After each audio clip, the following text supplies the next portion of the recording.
provision in this year's National Defense Authorization Act seems to have directed the Defense Department to analyze military air shows and the role they play in recruitment, among other things. That got us thinking about the question as well, and we seem to have found the perfect person to discuss it. I had the pleasure of speaking with John Cudahy, who is the president of the International Council of Air Shows. Why don't we start with the International Council of Air Shows itself? What is the work that you all do, and a little bit of history on how you all got started? Yeah, ICAS is a 501c6 trade association. It was started in 1967, and a big part of what we were doing is trying to figure out who pays for the fuel when a military aircraft fly at an air show. There's insurance issues, a bunch of safety issues, but that was way back in 1967 that the organization was formed. That our scope and a range of programming that we're involved in has expanded quite a lot, but that's how the organization got started. And are you all, what kind of role do you all play in the actual planning of military air shows? Are you consulted, or do you more or less just try to make sure that, all the I's are dotted and T's are crossed when they do take place? Neither, really. We are a resource for the people involved in the air show business. So just about all the air shows that are conducted in the United States and Canada are members of our organization.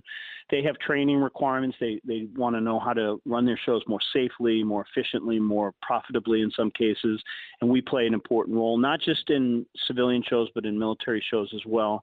We're involved with the credentialing of the pilots who fly at air shows. So on behalf of the FAA, we have a partnership with them where we evaluate whether they're competent to do what they do. So we're an advocate for the business, both on political issues and regulatory issues.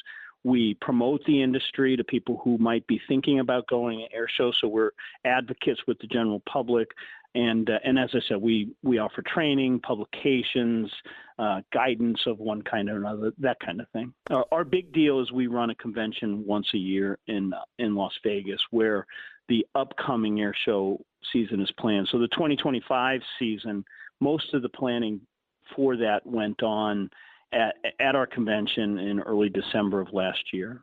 Yeah, it's that advocating that I wanted to ask you about. What is it that you all would like to see as far as support from the U.S. military when it comes to budgeting for these air shows? And what are you all looking for? The NDAA is already kind of going through Congress. What is it that you all hope to get out of it? The language that was in the NDAA was pretty specific. One of the costs associated with bringing a jet fighter, a U.S. military jet fighter to an air show is something called mobile aircraft arresting systems. And these are systems that in an emergency can stop a jet if it is having hydraulic problems or brake problems or some other kind of problem. It has to be deployed in support of any aircraft that participates in an air show. Now, sometimes those systems are available at nearby military bases. If it's within 80 miles, then an air show would not have to find, install, and pay for the operation of those systems. But if it's more than 80 miles, then the show has to get it. And the costs for that have gone up significantly in the last 10 years, to the point where the cost of having a mobile aircraft arresting system might be as much as the whole rest of the show combined. It's $60,000, $70,000, $80,000.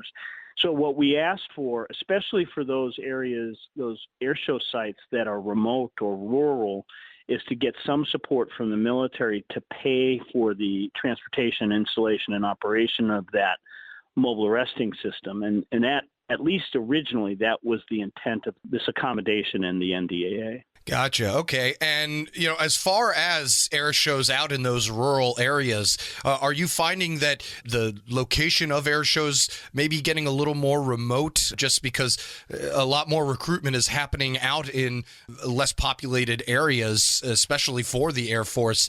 Can you speak to that a little bit on how things have progressed, or has it always been that there are air shows, out in the middle of Kansas and near southern Missouri and places like that?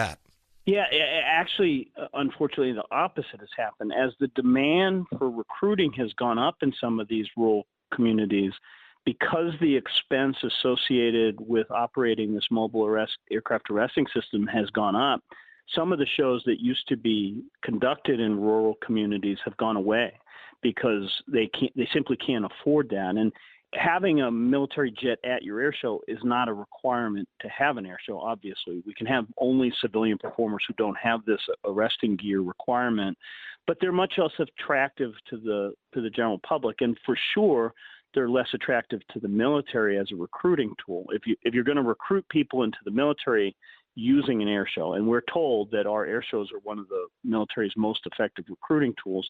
If you're going to do that, obviously you want military aircraft at the show, but increasingly, because these mobile aircraft arresting systems are so expensive, shows can't have the military, and in some cases that causes them to go out of business.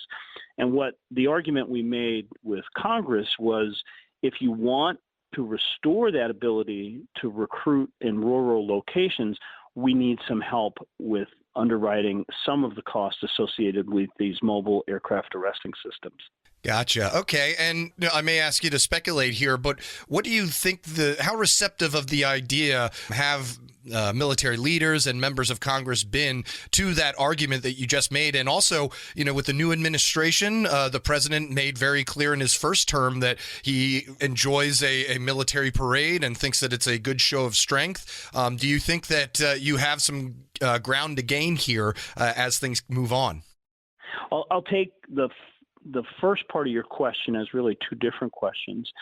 The support within the political establishment it has been considerable. If you look at the recruiting problem from a 30 or 40,000 foot perspective, that is, if you look at the big picture, any tool that is effective in recruiting young men and women to join the Army, Navy, Marine Corps, and Air Force is a tool that we want to use. It's an area that the country has struggled with. At the micro level, either from the military leadership or people out in the field running this equipment, it's expensive equipment to use. And so we worry that it's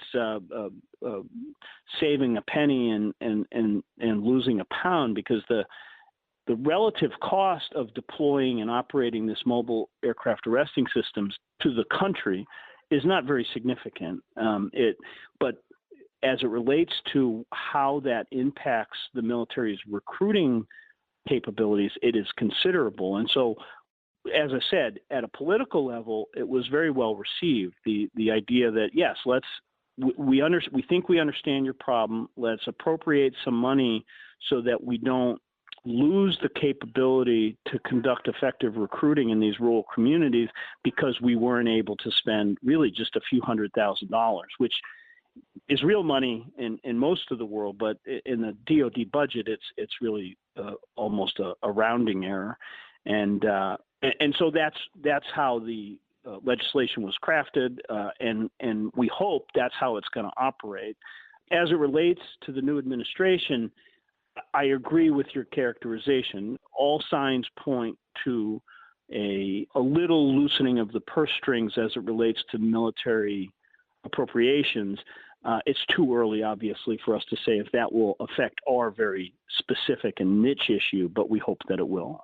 This has been a good conversation, but I'm afraid I have to maybe end it on a dark note. Air shows, all the safety procedures can be put in there. Accidents do happen, though, and with the recent events occurring right here in our backyard in D.C. And all the military mishaps that we've seen regarding aircraft, is that the main argument that you all face sometimes? Is is it really worth it to have these multi-billion-dollar aircraft and well-trained and highly trained people working them, but things happen? Is that the pushback that you all most of the time get, is it's just not worth it to put anybody's lives at risk or equipment at risk? No, we don't hear that argument, actually. I suppose, not to me, but I suppose to somebody listening that may sound surprising, but we don't hear that. What we hear is more of a dollar and cents issue, is that these kinds of things, I'm talking about not the capital expense, not the airplane, but the going out into the field with this equipment. We hear about the expense associated with that, and the idea that if the money's not appropriated, it's not the sort of thing you can just say, well, we'll make an adjustment here or there. And I would make the larger argument that It's because of how much this equipment costs.